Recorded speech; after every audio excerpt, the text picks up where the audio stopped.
Hair growth ಬಗ್ಗೆ ತಿಳ್ಕೊಬೇಕಾ? ಬನ್ನಿ ನಾನು ಹೇಳ್ಕೊಡ್ತೀನಿ ಹೇಗೆ ವರ್ಕ್ ಆಗುತ್ತೆ ಅಂತ. ತುಂಬ ಜನ ಕೇಳ್ತಿರ್ತಾರೆ ಹೇರ್ ಲಾಸಿಗೆ ಕಾರಣ ಏನು? ಸ್ಟ್ರೆಸ್, ಲೈಫ್ ಸ್ಟೈಲ್, ಕಾರಣ ಏನಾದರೂ ಬೇರೆದು ಇರ್ಬೋದು. ಹೇರು ಮತ್ತು ಹೇರ್ ಗ್ರೋತ್ ಟ್ರೆಂಡ್ಸ್ನ ಫಾಲೋ ಮಾಡಲ್ಲ, ಇಟ್ಸ್ ಕಂಪ್ಲೀಟ್ಲಿ ಸೈನ್ಸ್. ಹೇರ್ ಗ್ರೋತಿಗೆ ಏನೇನು ಪ್ರೊಸೀಜರ್ಸ್ ಇದೆ ನಾನು ನಿಮ್ಗೆ ತಿಳಿಸ್ಕೊಡ್ತೀನಿ. ಹೇರ್ ಗ್ರೋತಿಗೆ ಮೇಜರ್ಲಿ ಯೂಸ್ ಮಾಡೋದು GFC, growth factor concentrated.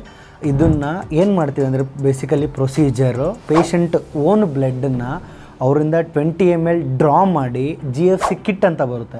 So ಆ ಕಿಟ್ಟಲ್ಲಿ ನಾವು ಪ್ರಿಸರ್ವ್ ಮಾಡಿ ಅದಕ್ಕೆ ಸಪ್ರೇಟಾಗಿ ಪ್ರೊಸೀಜರ್ ಬರುತ್ತೆ. ಪ್ರೊಸೀಜರ್ ಮಾಡಿಬಿಟ್ಟು ಸೊ ಅದರಿಂದ ಬರೋ ಕಾನ್ಸಂಟ್ರೇಟೆಡ್ ಸೀರಮ್ನ ಡೈರೆಕ್ಟಾಗಿ ಸ್ಕ್ಯಾಲ್ಪಿಗೆ ಇಂಜೆಕ್ಟ್ ಮಾಡಿದಾಗ ಪೇಷಂಟಿಗೆ ಗುಡ್ ರಿಸಲ್ಟ್ ಸಿಗುತ್ತೆ. ಅದು ಹೆಂಗೆ ಮಾಡುತ್ತೆ ಅಂತಂದರೆ ಸೊ ಹೇರ್ ರೂಟ್ಸಿಗೆ ಒಂದು ಬೂಸ್ಟ್ ಕೊಡುತ್ತೆ. ಸೊ ಗ್ರೋತ್ ಆಗೋಕ್ಕೆ so all those things help ಮಾಡುತ್ತೆ. ಸೊ ಥಿನ್ನಿಂಗು, ಥಿಕ್ಕಿಂಗು, ಹೇರ್ ಲಾಸ್ ಎಲ್ಲ ತುಂಬ ಕಡಿಮೆ ಆಗುತ್ತೆ.